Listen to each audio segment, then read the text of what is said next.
Hey guys, welcome back to study medium channel. तो हम लोग पढ़ रहे थे जीव विज्ञान की बेसिक, जो कि हमने सेल से स्टार्ट किया था। हमारा शरीर का जो संरचना है वो कैसे सेल से हुआ और कैसे हम लोग का जो जो भी फंक्शन है, जो भी काम होता है वो सेल से कैसे होते हैं, मैंने प्रीवियस वीडियो में बता दिया। जिसने भी नहीं देखा जाके देख सकते हो, वो मैन है, उसके बाद ही आपको ये समझ में आएगा। ठीक है, अब मैं आपको सेल के बारे में थोड़ा सा और ऐसे ऐसे टर्म्स बताऊँगा जो आपके एग्जाम में पूछे जाते हैं, और फिर आपको एक्सटेंड करूंगा। तो वीडियो को शुरू से एंड तक देखिएगा, पसंद आए तो लाइक जरूर कीजिएगा। ठीक है, चलिए शुरू करते हैं आज का वीडियो। तो सबसे पहला जो है ना, सेल से सबसे पहला क्वेश्चन जो आएगा, मैं आपको बता दूं, वो आएगा कोशिका का अध्ययन क्या कहलाता है। स्टडी ऑफ सेल, कोशिका का अध्ययन क्या कहलाता है, सबसे पहला ये क्वेश्चन आएगा। ठीक है, आप लोग नोट करते रहना, और बाकी ये सारे मैं बाद में लिखवा भी दूंगा। ठीक है, study of cells is called cytology. मतलब दूसरा क्वेश्चन क्या आएगा कि सबसे पहले कोशिका को किसने देखा, सबसे पहले कोशिका को किसने देखा, मीन्स कोशिका की खोज किसने की थी। तो आंसर होगा रॉबर्ट हुक। ओके,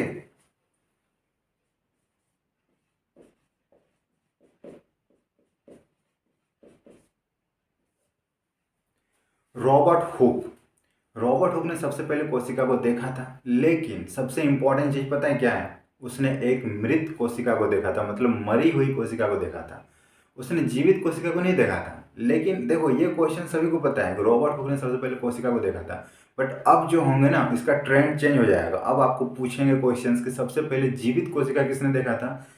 तो ये रॉबर्ट हुक नहीं होगा, क्योंकि सभी स्टूडेंट्स को पता है रॉबर्ट हुक, और वो गलत करके आ जाएंगे। नहीं करना है ऐसा। ठीक है, रॉबर्ट हुक ने सबसे पहले मृत कोशिका देखा था, मतलब मरी हुई कोशिका देखा था। ठीक है, तो जीवित कोशिका किसने देखा था, तो आप लिख लो लुवेन हॉक। ठीक है, लुवेन हॉक नामक एक वैज्ञानिक थे, उसने सबसे पहले जीवित कोशिका को देखा था। और इसी ने बैक्टीरिया की खोज भी की थी। मतलब जब ये बैक्टीरिया की खोज करने निकले थे, तो उस टाइम उसने ये भी खोजा था कि जो एक सेल होते हैं वो जीवित होते हैं।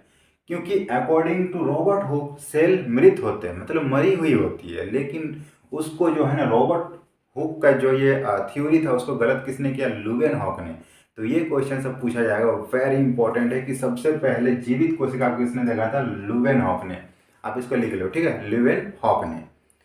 अब देखिए, एक और क्वेश्चन आता है। कोशिका तो इसने खोज दिया, ठीक है, लेकिन आपको पता होगा इस दुनिया में दो कैटेगरी की चीज होते हैं, एक होते हैं पेड़ पौधे, एक होते हैं जीव जंतु। तो उनकी कोशिका अलग होनी चाहिए, इनकी कोशिका अलग होनी चाहिए। सिंपल सी बात है कि ये दौड़ सकते हैं, ये भाग सकते हैं, पेड़ पौधे स्टेबल होते हैं, वो खड़े होते हैं, वो खुद से भोजन बना खाते हैं, ये दूसरों से छीन के खाते हैं, जो भी हो। तो उन दोनों की कोशिका एक तो नहीं हो सकती, सिंपल सी बात है। बट इसने लुवेन हॉक ने बोला कि कोशिका जीवित होती है, रॉबर्ट हुक ने बोला कि मैंने कोशिका देखा, कोशिका मरी हुई होती है। लेकिन अब ये भी तो करना जरूरी है कि कोशिका किसकी कोशिका कैसी होती है। तो ये एक थ्योरी हुआ जिसको किसने दिया, स्लाइडेन एंड स्वान ने। ये बहुत बार पूछा जाता है, स्लाइडेन एंड स्वान ने। तो इसलिए स्लाइडेन एवं स्वान को क्या बोला जाता है, सेल थ्योरी के जनक, मतलब कोशिका सिद्धांत के प्रतिपादक। ये क्वेश्चन बहुत बार पूछा जाता है। ठीक है, सेल थ्योरी को किसने दिया, स्लाइडेन एंड स्वान। स्लाइडेन एवं स्वान दो वैज्ञानिक थे। क्यों थे, क्योंकि एक ने पादप पे सेल थ्योरी दिया और एक जंतु वाले ने दिया। स्लाइडेन जो थे वो पादप पे दिए, स्वान जंतु वाले पे दिए। ठीक है, तो दो वैज्ञानिक ने, एक ने सेल थ्योरी दिया पादप का, एक ने जंतु का। तो ये क्वेश्चन बहुत पूछा जाएगा, सेल थ्योरी किसने दिया था, स्लाइडेन एंड स्वान। तो दोनों, ठीक है, आप इसको नोट करते जाना। ठीक है, सेल थ्योरी किसने दिया था, स्लाइडेन एंड स्वान। स्लाइडेन ने क्या दिया था, बॉटनी, और स्वान ने क्या दिया था, जूलॉजी। ठीक है, तो ये क्वेश्चन सारे पूछे जाते हैं, डाउट नहीं होना, आपका एक भी क्वेश्चन छूटने नहीं दूंगा। ठीक है, ये मेरा गारंटी है। अब देखो, सबसे बड़ी इंपॉर्टेंट चीज है कि सबसे बड़ी कोशिका और सबसे छोटी कोशिका। ठीक है, इस पर कंफ्यूज नहीं होना है। एक तो होती है पूरे ओवरऑल जितने भी जीव हैं उनमें से सबसे बड़ी कोशिका किसकी होती है, सबसे छोटी किसकी होती है। और दूसरा क्वेश्चन क्या आएगा ना, हमारे शरीर में सबसे बड़ी कोशिका और सबसे छोटी कोशिका कौन सी होती है। सिंपल सी बात है, करोड़ों कोशिका मिलकर एक इंसान बना है, तो जरूरी थोड़ी कि हर एक कोशिका एक साइज की होगी, कोई बड़ी होगी कोई छोटी होगी। तो सिंपल सी बात है। तो ये क्वेश्चन भी बहुत बार पूछा गया। ठीक है, तो आप लिख लो, सबसे छोटी कोशिका ओवरऑल पूरे जितने भी जीव जंतु उसमें से सबसे छोटी कोशिका किसकी होती है, माइकोप्लाज्मा। ठीक, माइकोप्लाज्मा, इसकी जो कोशिका होती है ना, वो सभी जीवों से सबसे छोटी होती है। मतलब कोशिका जो होती है ना, इतनी छोटी होती है, आप तो ऐसे भी देख नहीं पाओगे, लेकिन ये बहुत ज़्यादा छोटी होती है। ठीक है, अब सबसे बड़ी कोशिका, तो सबसे बड़ी कोशिका ओवरऑल देखा जाए ना तो शुतुरमुर्ग का अंडा ऑस्ट्रिच एग में पाई जाती है, ठीक है। सबसे बड़ी जो कोशिका होती है वो शुतुरमुर्ग के अंडे में पाई जाती है और सबसे छोटी माइकोप्लाज्मा में पाई जाती है, ठीक है। ये ओवरऑल हो गई, लेकिन ये तो सभी को पता है। अब जो है ना मैं बताने जा रहा हूँ वो क्वेश्चंस आपको बहुत बार पूछा गया है, ठीक है। इंसान, मनुष्य के शरीर में सबसे बड़ी कोशिका और सबसे छोटी कोशिका कौन सी? मनुष्य के शरीर की सबसे बड़ी कोशिका होती है वो अंडाणु होती है और ये फीमेल रिप्रोडक्टिव सिस्टम्स के सेल हैं, ठीक है। ये फीमेल में पाई जाती है। अब इंसान की सबसे छोटी कोशिका कौन सी होती है? तो वो होती है मेल का स्पर्म। तो ये सबसे छोटी कोशिका जो मेल में पाई जाती है और ये सबसे बड़ी कोशिका जो फीमेल में पाई जाती है। तो ओवरऑल भी मैंने बता दिया, ठीक है। इसके बाद सबसे इंपॉर्टेंट चीज, अब एक क्वेश्चन पे सभी स्टूडेंट्स कंफ्यूज होते हैं, वो पता है क्या है? सबसे लंबी कोशिका और सबसे बड़ी कोशिका। तो अभी जो हमने बताया अंडाणु सबसे बड़ी कोशिका होती है, लेकिन बहुत सारे स्टूडेंट्स कंफ्यूज होते हैं, इसके जगह न्यूरॉन लगा के आते हैं। न्यूरॉन नहीं होगा, मैं क्लियर कर दूं, न्यूरॉन जो होते हैं ना वो सबसे लंबी कोशिका होती है। तो एक और आप क्वेश्चन नोट डाउन कर लो कि मनुष्य का सबसे लंबी कोशिका क्या होती है, तो वो होगा आपका न्यूरॉन। ये सबसे लंबी कोशिका होती है, सबसे बड़ी होती है अंडाणु, सबसे छोटी होती है शुक्राणु। ओके, ये तीनों में कंफ्यूजन नहीं होना है क्योंकि इससे क्वेश्चंस बनते हैं। मैं आपका हर एक चीज को लेते चलूंगा जिससे क्वेश्चंस बनते हैं, आपका एक भी क्वेश्चन छूटेगा नहीं, ठीक है। ये तो कुछ सिंपल से क्वेश्चन है जो आपके एग्जाम में पूछे जाते हैं, तो मैं उसको लेके चल रहा हूँ। उसके बाद अभी मैंने सेल के बारे में कुछ भी नहीं बताया, सेल के बारे में बहुत अच्छे से बताऊंगा। तो अब सबसे बड़ी जो दो क्वेश्चंस होती है ना वो हमेशा पूछी जाती है, आप उसको लिख लो, नोट कर लो। दो क्वेश्चंस हमेशा पूछी जाती है। पहला क्वेश्चन, मनुष्य शरीर का कौन सा अंग में सबसे ज्यादा सेल डिवीजन होता है? कोशिका विभाजन सबसे ज्यादा किसमें होता है? ये क्वेश्चंस, तो आप इसको लिखो, सबसे ज्यादा सेल डिवीजन होता है यकृत में। सबसे ज्यादा सेल डिवीजन सबसे ज्यादा किसमें होती है? यकृत में, लीवर में। ये क्वेश्चन बहुत बार पूछा गया, ठीक है। सेल डिवीजन क्या होता है मैं आपको समझा देता हूँ। मान लीजिए हमारा कोई शरीर का कोई भी ऑर्गन है, ये फिंगर है, ठीक है। यहाँ पे चोट लगी तो एक सेल यहाँ पे डेड हो गया, एक सेल यहाँ पे मर गया। तो यहाँ जो एक सेल मरी वहाँ पे जगह पे खाली हो गया ना, वहाँ पे एक सेल हट जाने से वो जगह खाली हो गई। अब इस खाली को भरना बहुत जरूरी है। अगर इसको नहीं भरा जाएगा तो वो चोट है ना, वो उंगली का जो चोट है वो ठीक नहीं होगा। मतलब आप देखोगे हमारे यहाँ पे चोट लगी और कुछ दिन बाद वो ठीक हो जाता है। क्यों ठीक होता है? सेल डिवीजन की वजह से। सेल डिवीजन में क्या होता है, यहाँ पे जो सेल मरी उसकी जगह जो खाली होगी उसके बगल वाला जो सेल है ना वो क्या करेगी? सेल डिवीजन करेगी। और सेल डिवीजन पता है क्या होता है? एक सेल जो होती है ना वो डिवाइड होती है और दो सेलों का निर्माण होता है। मतलब एक सेल जो होती है वो खुद को तोड़ के दो सेल बना लेती है। तो यहाँ पे जो बगल में एक सेल था वो अपने को सेल डिवीजन किया और उसका जो अपना खुद का जो एरिया था उस पे एक सेल रहा और दूसरा जो एक्स्ट्रा सेल बना वो उस जगह को फिल किया जहाँ पे सेल मर गई थी।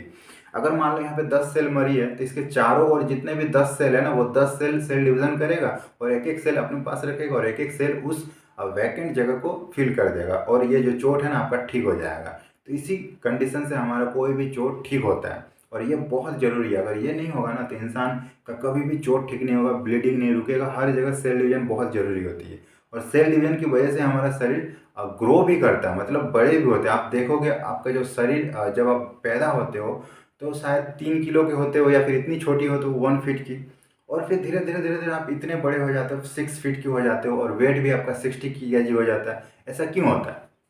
सेल डिवीजन की वजह से, ठीक। तो आपको पता होगा कि हमारे शरीर में हर दिन कोशिका मरती है और हर दिन सेल डिवीजन होती है, मतलब नई कोशिका बनती है। ओके, लेकिन यहाँ पे कोई सिस्टम तो है नहीं कि कितनी सेल मर रही है और कितनी सेल बन रही है उसका हिसाब रखा जाए। ऐसा तो कोई सिस्टम है नहीं, कोई ऐसा सुपरवाइजर है नहीं जो इसको सुपरवाइज करेगा कि हमारे शरीर में एक दिन में 1000 सेल मरी और हमारे शरीर में 1000 सेल ही बनना चाहिए। ऐसा आखिर करेगा कौन? करने वाला कोई है ही नहीं, उसको पता नहीं है। तो क्या होता है ना, कभी 1000 सेल मरती है तो 2000 सेल बन जाती है, कभी ज़्यादा बन जाती है, कभी कम भी बन जाती है, ऐसा होता है। तो इसी की वजह से शरीर का जो है ना ग्रोथ होता है, विकास। तो बच्चों में सेल डिवीजन सबसे ज़्यादा होती है, ठीक है। इस वजह से बच्चों का विकास बहुत जल्दी जल्दी होता है, उसका कोई भी ऑर्गन होता है ना बहुत जल्दी जल्दी विकसित होता है।